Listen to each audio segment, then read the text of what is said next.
Good morning, dear students. Hope you are doing fine and studying hard for your board exams. जो हम आज आपके साथ जो टॉपिक लेके आए हैं वो है हमारी जो क्लास 12 की बुक है विस्टास, जो सप्लीमेंट्री रीडर है, उसका सेकंड चैप्टर है द टाइगर किंग बाय कल्कि. कल्कि Krishnamurthy is the writer. We are sharing introduction of the chapter with you guys. What is the topic, what is the main theme, main message, main or basic ideas which are central to the topic, to the chapter. This is a satire. This is a satire on the people in power. तो ये जो लोग सत्ता में हैं, एक statement है और ये लिखित में है कि power corrupts and absolute power corrupts absolutely. एक बार और रिपीट करता हूं, ध्यान से सुनना. The power corrupts and absolute power corrupts absolutely. कि जो सत्ता है वो करप्ट करती है और पूर्ण रूपेण सत्ता पूरी तरह से करप्ट करती है.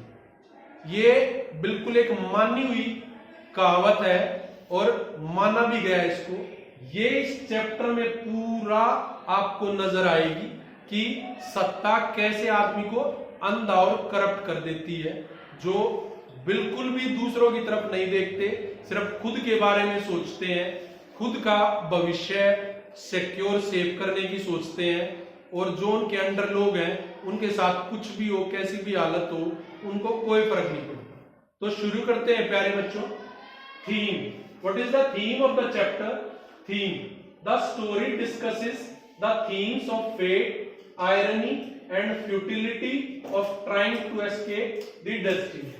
कि जो एक कहानी है वो डिस्कस करती है भाग्य, विडंबना और futility of trying to escape, कि व्यर्थ कोशिश बचने की भाग्य से, जो भाग्य में जो लिखा है उन चीजों को डिस्कस करती है.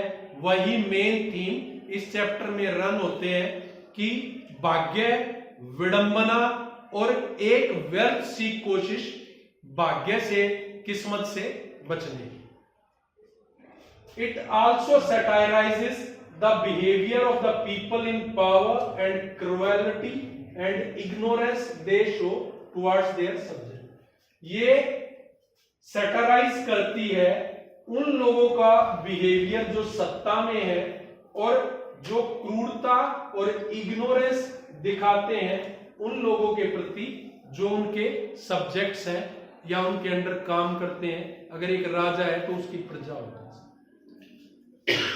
सॉरी. तो प्यारे बच्चों, आपको समझ में आ गया होगा कि चैप्टर का जो मेन थीम है वो फेट, आयरनी और futility of trying to escape the destiny है, और उन लोगों के बिहेवियर को भी ये सैटाराइज करती है जो पावर में है और इग्नोरेंस और क्रुएलिटी दिखाते हैं टुवर्ड्स देयर सब्जेक्ट्स. अब द टाइगर किंग स्टोरी है किसके बारे में, कौन कौन से मेन कैरेक्टर्स हैं, वो भी हम डिस्कस करेंगे इसमें. This is a story by a fictional king. By की जगह हम अबाउट लिखे तो ज्यादा बेटर रहेगा कि this is a story about a fictional king named Maharaja Pratibandhapuram. As the name suggest, Pratibandhapuram. प्रतिबंध, किसी चीज पे प्रतिबंध, रेस्ट्रिक्शन, कि उस चीज की मनाही. तो उस देश का राजा है प्रतिबंधपुरम का महाराजा. महाराजा धीराज, राजाओं के राजा, छत्रपति, श्री श्री. तो इन सब उपनामों और उपाधियों से विभूषित महाराजा प्रतिबंधपुरम के एक फिक्शनल कैरेक्टर है, किंग है. उन्हीं के बारे में ये कहानी है. उनके जन्म पर जो एस्ट्रोलॉजर हैं, ज्योतिषी हैं, वो अनाउंस करते हैं कि वो आर ऑफ बुल में पैदा हुए हैं, इसलिए बुल का नेचुरल एनिमी टाइगर है, तो उनकी मृत्यु टाइगर से होगी.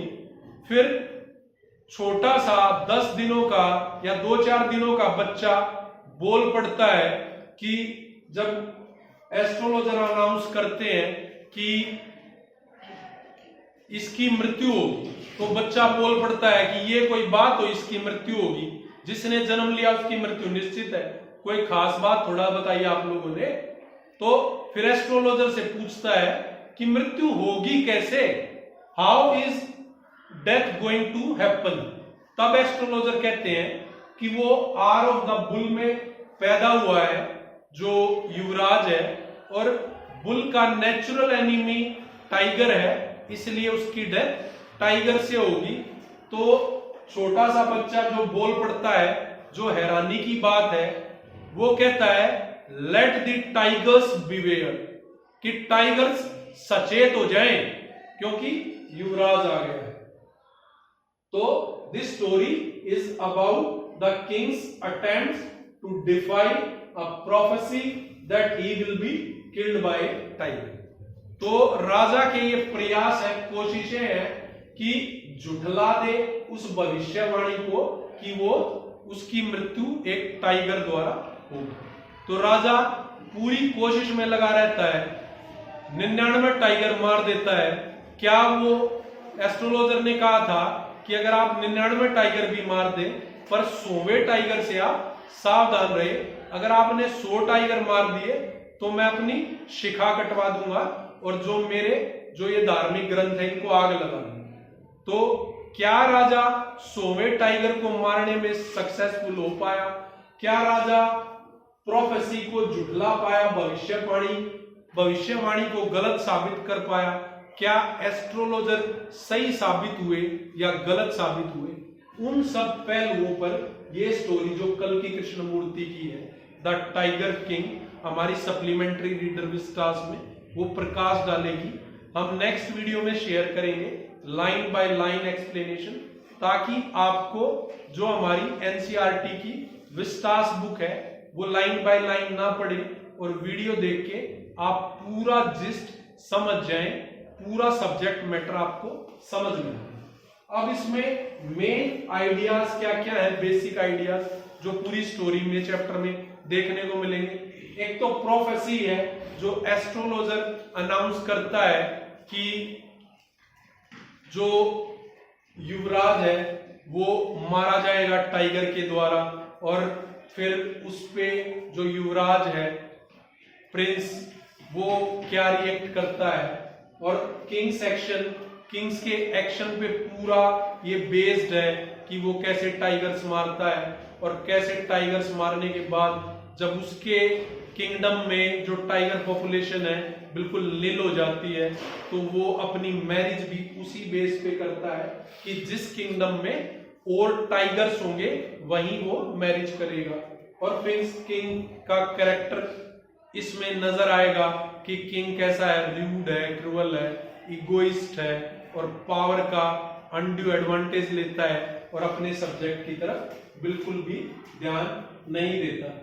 मेन कैरेक्टर्स कौन कौन से हैं इसमें?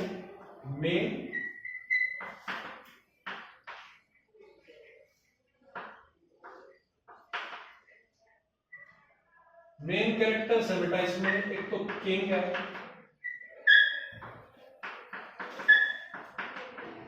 एस्ट्रोलॉजर है, चीफ एस्ट्रोलॉजर है,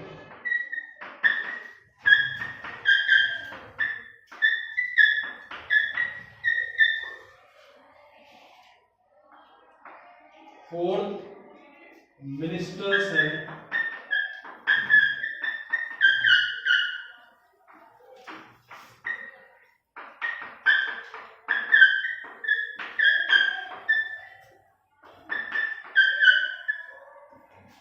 मेन कैरेक्टर्स है। एक तो किंग ही है जिसके बारे में पूरी स्टोरी है, जिसके नाम पे पूरा टाइटल है टाइगर किंग।